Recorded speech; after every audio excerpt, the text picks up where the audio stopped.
Warap sa inyo dyan mga tol. Napag-usapan po natin ito.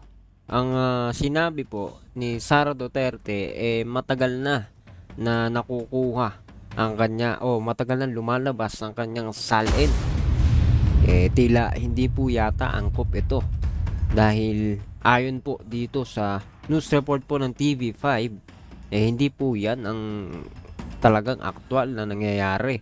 Kaya yan po yung pag-usapan natin sa video po na ito. Kung hindi ka pa nakasubscribe, malaking tulong po sa ating channel para makapagpatuloy tayo ang pagpindot mo sa subscribe button and notification bell para updated ka na rin sa mga videos natin na parating. So yun na nga, umpisahan na natin to. Let's go!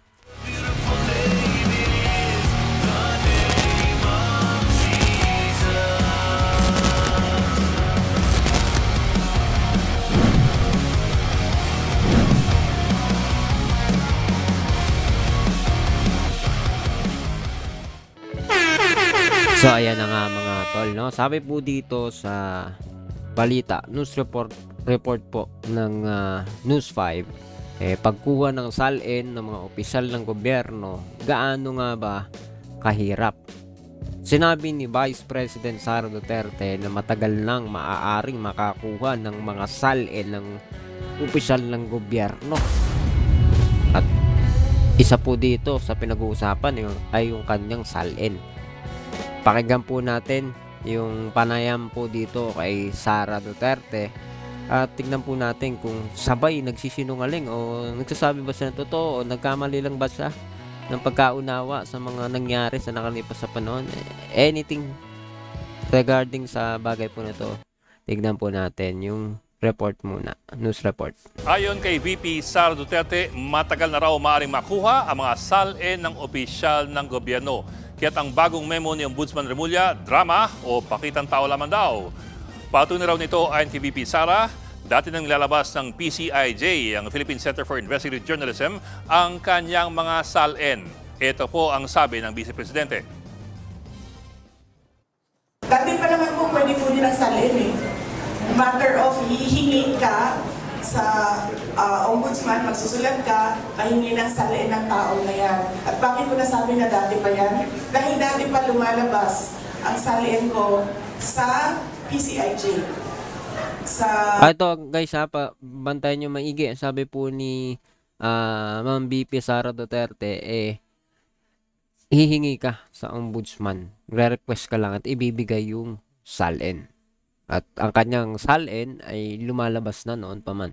Ito po, pakinggan nyo maigi. Lumalabas ang salin na yan. At bakit ko nasabi na dati pa yan? Dahil dati pa lumalabas ang salin ko sa PCIJ.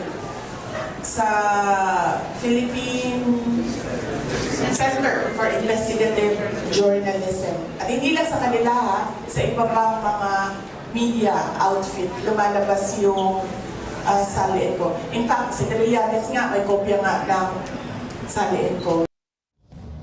So ayun daw, nakukuha naman pala ng PCIJ ang salin ng Vice Presidente.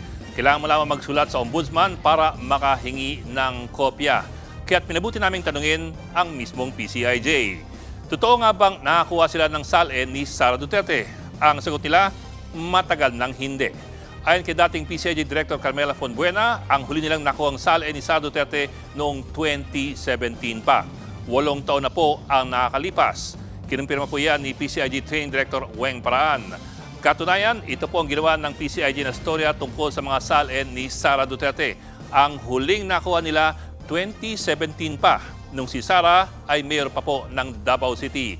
Ang paghigpit ng mga salin nagsimula sa kanyang ama, si dating Pangulong Duterte. Magmula 2018, hindi na pa naglalabas si Pangulong Duterte ng salin.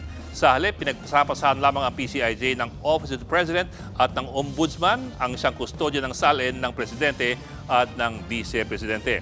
Ito pa, taong 2020, naglabas si Ombudsman Samuel Martires ng bagong mga patakaran para lalong higpitan ang pagsasapubliko ng mga salin. Sa bagong patakaran, kailangan ka munang payagan ng opisyal na nag-file bago mo masilip ang kanyang salin. Doon lamang ilalabas ng ombudsman ang kanyang salin.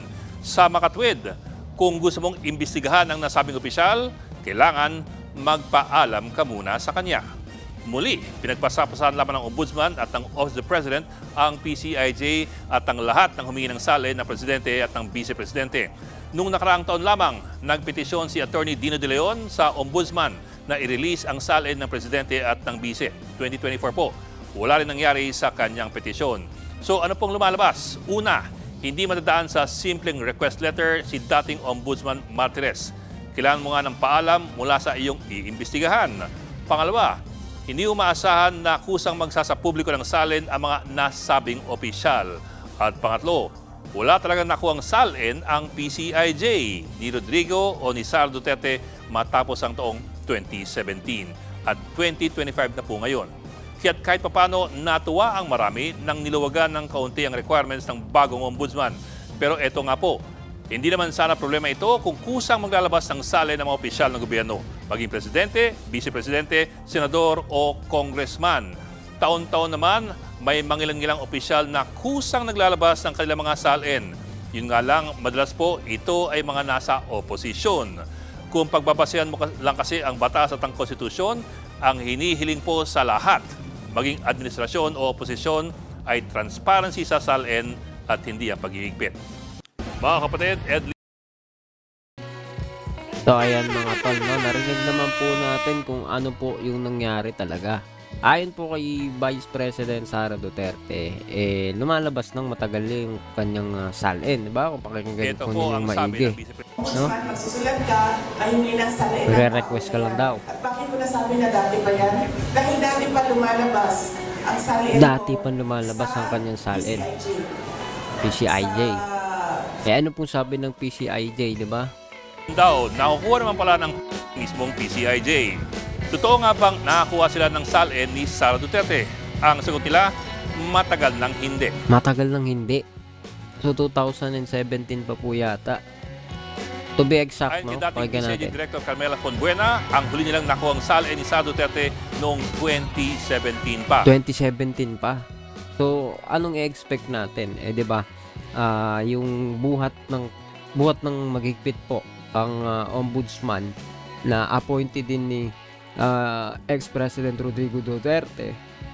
If I'm not mistaken, siya po yung dahilan kung bakit naging mahirap ang pagkuha ng salin dito po sa mga politiko, no? And it was started nung administrasyon pa ng ating dating Pangulong Rodrigo Duterte.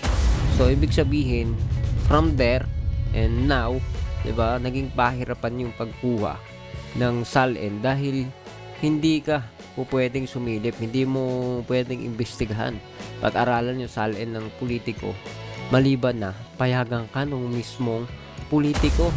So diyan natin makikita na it is a red flag na malaman po iyan.